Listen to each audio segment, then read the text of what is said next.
Joining me today is Monday, of course, so it's Motivational Guitar Monday.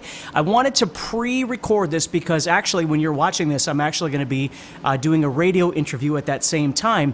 But last week, I wasn't available at all, so I didn't want to skip 2 weeks in a row. So what we're going to be doing this week is talking about galloping, using the gallop rhythm that you hear a lot in bands like Iron Maiden. I get questions about palm muting, and I get questions about galloping, and I thought, well, let's just combine those today and talk about both of those things at the same time. So what we're going to do here, let's first talk about the elements of palm muting and galloping together. So let me show you an example here. So if I was playing something like this,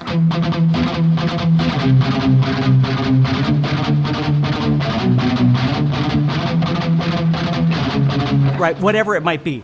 So what's happening there, the first thing that you're going to notice is I'm doing palm muting. So let's talk about palm muting just for a second here. So I've got this other camera angle for you here. So what I'm going to do is right where the string and the bridge meet right here, what I'm going to do is I'm going to take the karate chop part of my palm here, of my hand, and I'm going to set it right where those 2 points meet. And I'm going to start picking that 6th string.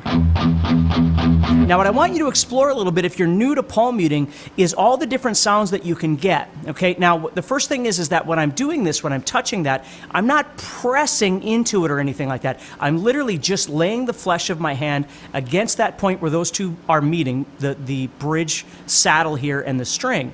And what I'm going to do is I'm going to start plucking this string, and what I want you to notice is I'm going to start moving forward and backward, and I want you to notice how the sound changes.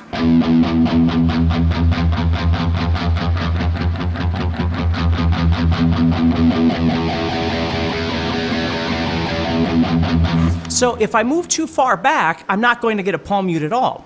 If I move too far forward, I'm going to wind up deadening that string, and I'm not actually getting a vibration, I'm just killing the string. So I don't really want that either. So what I have to do is, again, notice how I'm kind of just laying across. I'm not sitting like this because, of course, I still have to pick. So I'm just laying across there. I'm not pressing really hard or anything. And what I can do is very, very close to each other as I pick. If I move forward just a little bit, what happens is that sound tightens up. And it might tighten up too much, but I want you to know that there's a couple of different sounds available for your palm muting.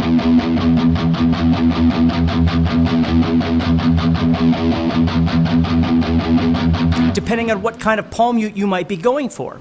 Now, the second thing to be aware of is that you can press in a little bit to get more of an edgy kind of palm mute, but when you do that, it is very possible that the pitch is going to go up just a little bit. But you can really dig in and get sounds.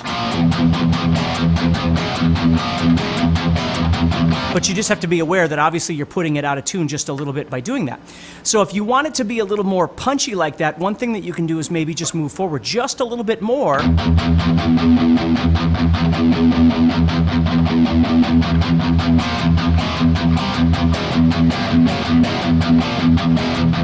And kind of get a bit more edgy palm mute. So be aware of that. That the first thing you want to do is get used to where you really should be this way. And then understand that you have capability of changing that sound a little bit by moving just a little bit further forward this way versus backward. And get used to those and the sounds that they make, because you might be able to use those in your playing. And then, of course, you can always get a bit more edgy with it by pressing in a little bit. But again, the downside to that is that you are going to change the pitch a little bit. So the next thing we want to do is talk about alternate picking. So let's go to this one right here. So all I'm doing here is when I'm alternate picking, I'm taking that same idea of palm muting. And what I want to try and do is get my down picking and my alternate picking to have a very similar attack. Now you'll notice I'm moving the pick quite a bit because I'm playing a little bit slower. If I was playing faster, I would close in a bit more. And again, that's, we can talk about alternate picking just in itself and in one of these Monday motivations as well. I got to get my hair out of the way there. But for now, let's just try and think about how when we're picking down and we're picking up, what we're really trying to do is get a similar attack.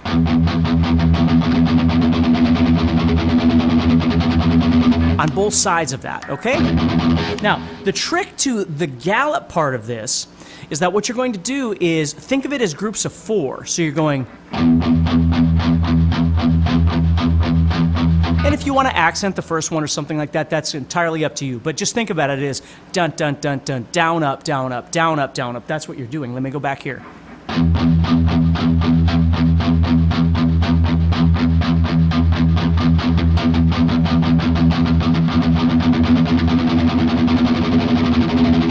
Okay?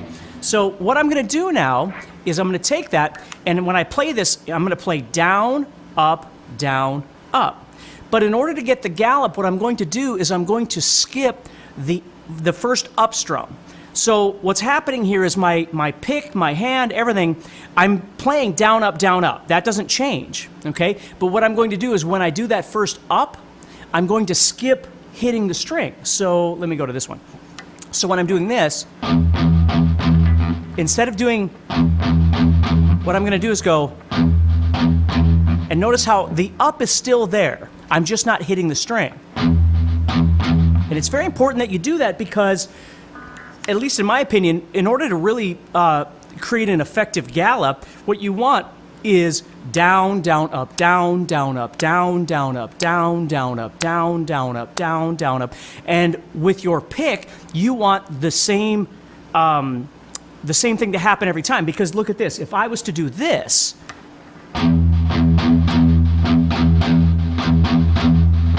then what's happening is the first time I'm playing, I'm going down, down, up. But then the second time I'm playing up, down, up. And they're changing each time. So when I'm playing, the pick action or the direction of the pick is changing. Where what I want to do is I just want to think of this as being down, up, down, up, down, up, down, up, down, up, down, up for as long as I need to play this.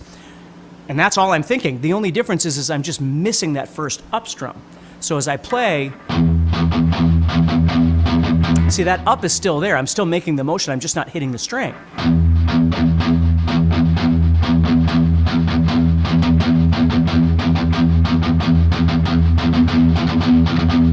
And after a while of doing it, you get used to, instead of thinking about it as 1 and 2 and 3 and, or 1, 2, 3, 4, or however you want to count it, you just start hearing dun da da dun da da dun da da dun da da dun da da dun, and you can feel that. And again, the most important thing is avoid doing down, up, down, up, down, up, down, up, down, where they're different. Now again, can I say that you couldn't learn how to play it that way?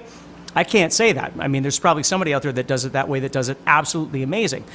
But in my experience, what I found is the more I can streamline everything that I do on the fretboard and with my technique, the easier it is to move from one idea to the next, or different techniques that I'm playing.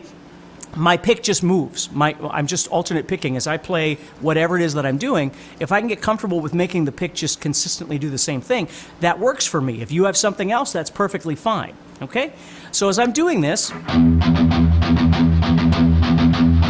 again, down, up, down, up, down, up, down, up is what I'm doing, but I'm skipping that first up strum. Okay, then as you get comfortable with that, then you might start adding it to some chords. Maybe you're just moving from 5 to 3, for instance. Just as a real basic thing, maybe I'm just going from, let me use this camera angle. So I'm going to go from 5 to 3.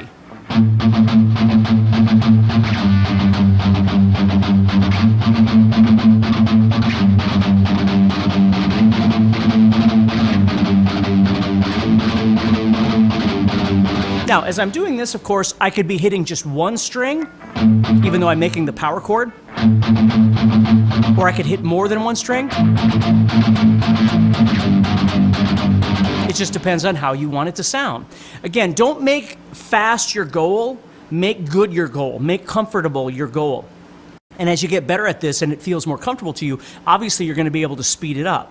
Now, as you get more comfortable with this, another thing that you can start doing is taking the palm mute off in different places. Okay? So maybe on the first one, like this, I start taking my palm mute off just for that one strum.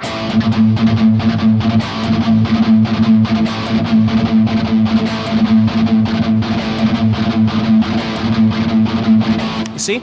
And again, now I have to make a decision when I'm doing the palm muting. Am I palm muting a chord, or am I palm muting just one string? Versus when I'm strumming on beat 1, I'm strumming it as a chord. You can hear that. But when I go back and start doing the palm muting, do I want to do it as a chord, or do I want to do it as just the sixth string, for instance. And again, it depends on the circumstance. It depends on the song. It depends on what's comfortable for you, but be aware that these are things that you can do. Because as it gets faster, it's obviously easier to strum less strings, because the less you move the pick, the faster you can become. Well, if you're trying to strum, 3 strings on a power chord, you're trying to cover more ground. It might be harder to go faster when you do that. So you might just strum the open one.